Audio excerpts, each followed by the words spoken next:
Chairman تحریک جوانان پاکستان عبداللہ حمید گل صاحب نے ہمیں جوائن کیا ہے۔ سر بہت شکریہ آپ کے وقت کا۔ سر یہ پہلے بھی واقعات پیش آ چکے ہیں، بھارتی خفیہ ایجنسی را کینیڈا میں بھی متعدد افراد کے قتل میں ملوث رہی ہے۔ کیا اب وقت نہیں آ گیا کہ بھارت کی بی جے پی سرکار کو عالمی سطح پر کٹہرے میں کھڑا کیا جائے؟ بسم اللہ الرحمن الرحیم۔ بہت افسوس ہے اس واقعے کا، اس میں کوئی شک و شبہ نہیں۔ آسٹریلیا کے ساتھ پاکستان کے بہت اچھے مراسم ہیں اور آسٹریلیا ایک پرامن ملک ہے، اس میں ایسا واقعہ پیش آنا یقیناً ایک پوری دنیا کے لیے الارم ہے۔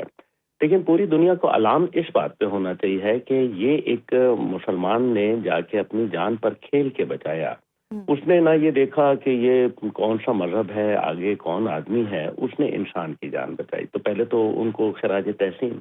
دوسری جانب بھارت ایکسپورٹ آف ٹیررزم کر رہا ہے اور بڑے تواتر سے کر رہا ہے۔ وہ کبھی نیپال میں کرتا ہے تو کبھی کینیڈا میں کرتا ہے، کبھی امریکی عدالت جو ہے وہ باقاعدہ جو بی جے پی کے نمبر 2 ہے امت شاہ، اس کا نام لے کے کہتی ہے کہ گرپتونت سنگھ پنو کے قتل کے پلاٹ کے اندر اس کا بھی جو ہے وہ ہاتھ ملوث ہو سکتا ہے۔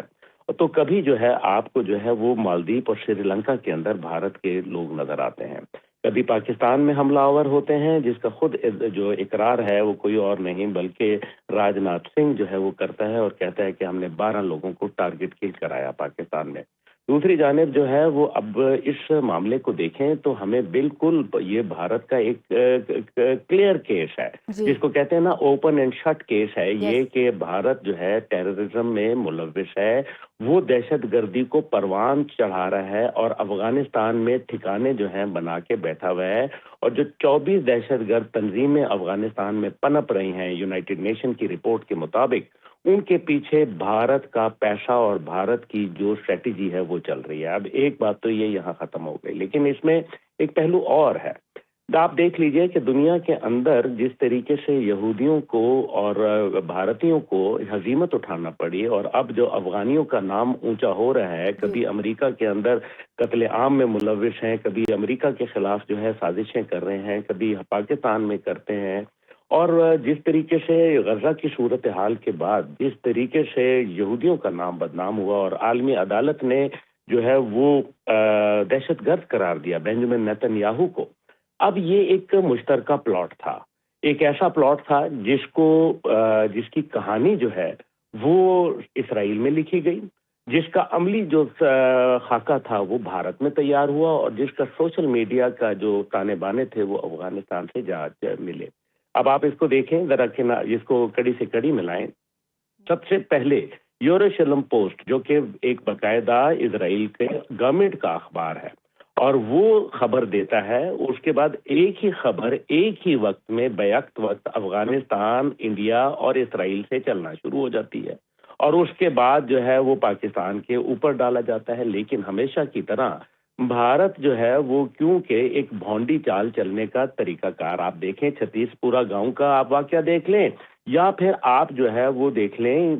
جب پہلگام کا واقعہ دیکھ لیں، اڑی کا دیکھ لیں، چھتیس پورہ گاؤں کے اندر تو باقاعدہ کہا گیا کہ جب کلنٹن آ رہے تھے تو اس ٹائم پہ باقاعدہ ایک پلان بنایا گیا تاکہ دنیا کی توجہ جو ہے مبذول کرائی جا سکے۔ اب یہی کام جو ہے وہ آسٹریلیا میں بھی ہو گیا۔ اب تو جے شنکر نے ان کے فورن منسٹر سے بات کر کے تسلیم کر لیا کہ یہ بھارتی نژاد آدمی ہے، اس کے اندر ایک مسلمان کو سامنے لانا تھا۔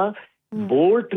ایکشن گنز کے ساتھ اتنا فرینڈلی ہونا، اتنا کوئک ہونا، اتنا پروفیشنل ہونا، یہ معمولی بات نہیں ہے۔ میری بڑی بات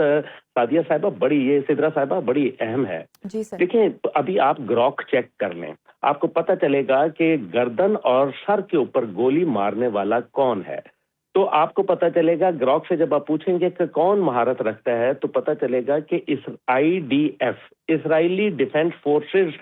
اپنا خاصا رکھتی ہیں گردن اور سر پہ گولی مارنے کے لیے، اور اسرائیل کے تو بنجامن نیتن یاہو باقاعدہ کھلے عام ٹی وی انٹرویو میں پاکستان کے متعلق جو ہے وہ بڑا واضح انڈیکیٹر کے دے چکے ہیں کہ جی میں پاکستان اور ایران کے پاس کسی قسم کا نیوکلیئر ویپن نہیں رہنے دوں گا۔ یہ تمام چیزیں جو ہیں اس کا دوسرا اینگل جو ہے وہ دیکھنا ضروری ہے۔ میرے خیال میں آسٹریلین حکومت جو ہے ان کو سمجھ آ گئی ہے، کیونکہ پاکستان کا نام آیا ہے، اس لیے Pakistani premier intelligence agency ISI کو اس میں تحقیقات میں شامل کریں تاکہ ہم جو ہے جوائنٹ انویسٹیگیشن جو ہے وہ کر کے ان کو بتائیں گے، اور ساتھ ہی ساتھ ہم ڈیمانڈ کرنا چاہیے بھارت سے کہ ان کے میڈیا نے جس طرح سے پاکستان پر جھوٹے من گھڑت پروپیگنڈے اور الزام لگائے ان پہ وہ معافی مانگے باقاعدہ بالکل، حکومتی سطح بھارت پر۔ جو ہے جھوٹے پروپیگنڈے پر معافی مانگے۔ بہت شکریہ چیئرمین تحریک جوانان پاکستان عبداللہ حمید گل صاحب ہمارے ساتھ موجود تھے۔ تجزیہ کار سید محمد علی صاحب، سابق سیکرٹری خارجہ اعزاز چودھری صاحب، سابق سفیر نالا چوہان صاحبہ، تجزیہ کار بریگیڈیئر ریٹائر راشد ولی صاحب، آپ سب کا بہت شکریہ۔